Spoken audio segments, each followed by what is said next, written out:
Olá, turma querida. Bom, pessoal, vamos nós aqui já avançar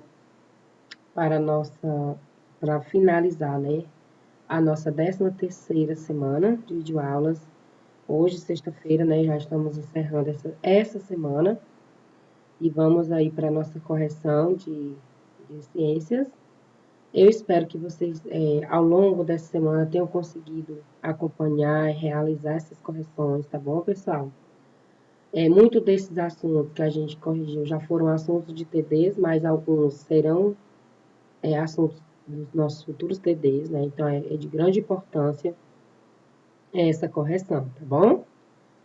Então, vamos lá. Hoje nós vamos corrigir a página 57, né? Só essa página, que foi a página do nosso conteúdo passado, que foi sobre o subsolo, né? Então, vamos lá. Para a nossa página de ciências aqui, não tem nem onde a tia Diana colocar a tia Diana, né? Para não atrapalhar vocês. Vamos lá. Questão 1. Observe a imagem e escreva o que é subsolo. Então, vocês têm aí, no livrinho de vocês, a definição do subsolo, né? Que é a camada que se encontra logo abaixo do solo e é formado por rochas, minerais diversos e água. A 2. Como sabemos que o subsolo é uma fonte de riqueza minerais?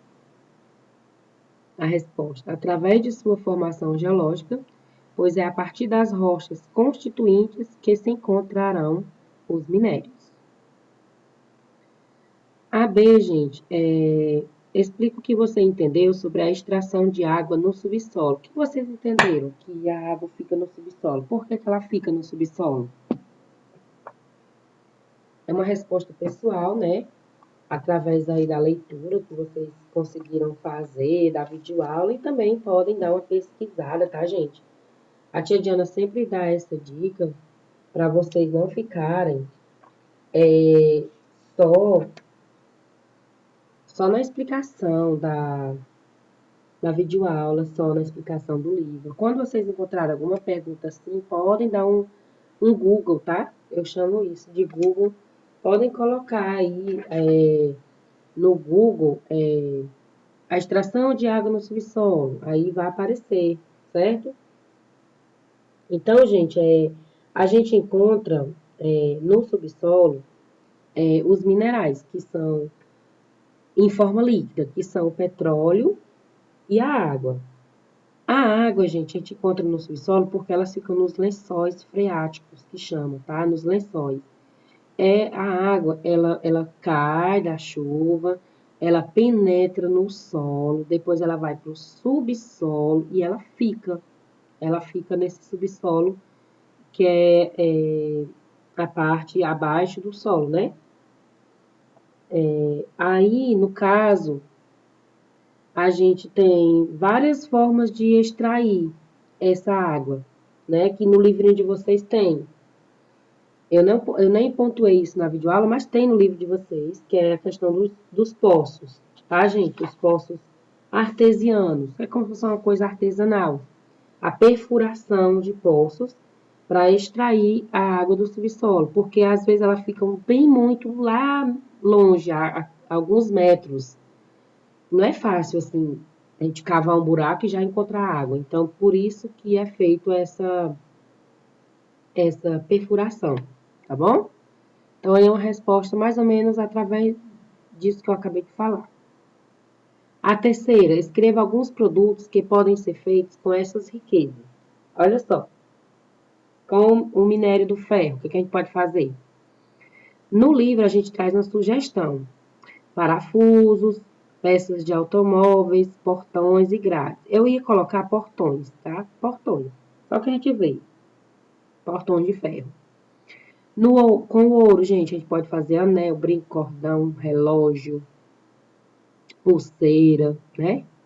Enfim, tá? Variedade de coisas, né? Bom, pessoal, hoje nós vamos conhecer esse conteúdo novo, tá?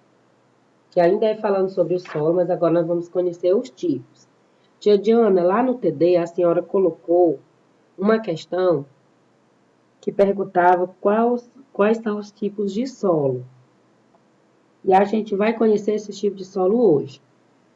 Alguns de vocês conseguiram responder já os tipos de solo.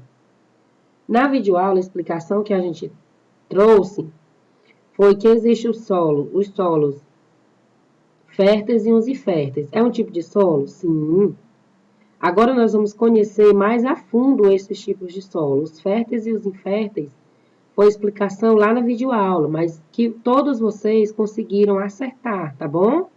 Alguns colocaram esse solo permeável, outros, mas tá tudo coerente com o que é realmente, tá bom? Não se preocupem, que ninguém errou essa questão não, tá bom? Então vamos lá. Hoje realmente nós vamos adentrar um pouco mais sobre esses tipos de solo. Olha, os solos podem ser compostos pela mistura de diversos componentes, areia, argila, calcário, matéria orgânica, enfim, que influenciam nas suas características, como a permeabilidade. Isso é uma característica do solo, tá, gente? A permeabilidade. Solo permeável. Devido à sua composição, esse tipo de solo possui muitos poros, que facilitam a passagem da água. Por isso que a gente diz permeável. Por causa de sua permeabilidade, não acumula água e torna-se pouco úmido. Solo impermeável. São compostos por partículas menores e com menos espaço entre si, o que dificulta a passagem da água e deixa o solo impermeável. Pode ser impermeável, forma terrenos úmidos, pois retém muita água. Então, aí é a característica do solo, tá, gente? As duas características do solo, permeável e impermeável. Ainda não é um tipo de solo, é a sua característica, tá? Preste atenção nisso que eu estou falando. Quais são as duas características que o solo apresenta? Solo permeável e solo impermeável. Isso são as características. Agora, os tipos de solo, nós vamos conhecer agora. Olha só.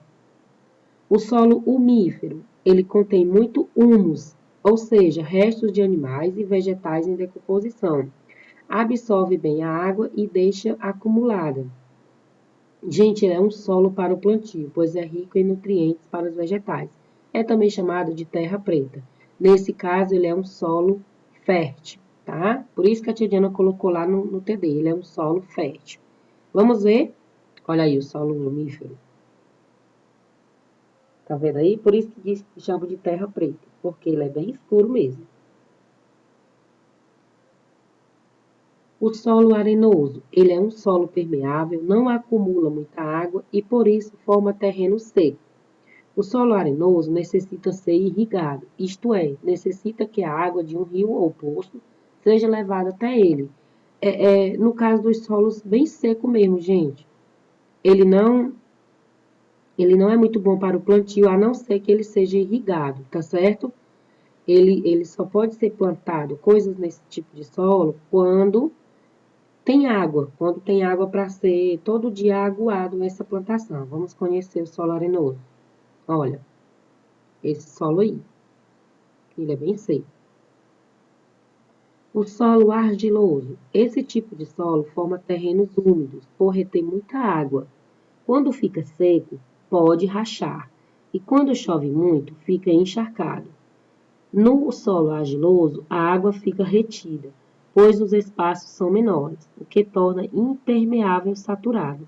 Ele necessita ser drenado, ou seja, o excesso de água precisa ser retirado, né, gente? Porque senão fica muito, digamos assim, forma uma lama, tá? Isso pode ser feito com valas ou colocando tubos para a água escoar. Vamos conhecer? Aí. O solo é esse primeiro aqui, tá, gente? Com água. Primeiro aqui, ó. Que tem uma lama, vamos dizer assim. A terra roxa, ela é um solo avermelhado, muito fértil e bastante utilizado para plantações de café. Nesse caso, ele também é um solo fértil, tá vendo aí, ó? Ele é um solo fértil. Olha, essa aí, essa avermelhada aí.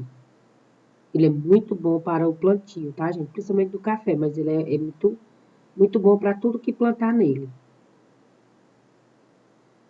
E o solo massapê é muito usado para o cultivo de cana-de-açúcar, pois é rico em argila e areia. Esse aqui, ó, solo massapê, tá? Ele é um solo muito bom também, muito fértil. E é bastante usado nas plantações de cana, mas ele pode ser plantado todo tipo de vegetação que dá certo, tá bom? Bom, pessoal, então é isso, tá? Não esqueçam de realizar as atividades de vocês, tá? E de acordo com a explicação aí dos tipos de solo, eu coloquei 2 páginazinhas para vocês responderem. Muito legal, assim, tá bem coerente mesmo com a explicação, tá? As atividades de casa. E vocês vão conseguir, ó, realizar tranquilamente, tá certo? Seguramente que vocês aí estão dando um show, né? Então é isso, tá, meus amores? Super beijo, até a nossa próxima aula.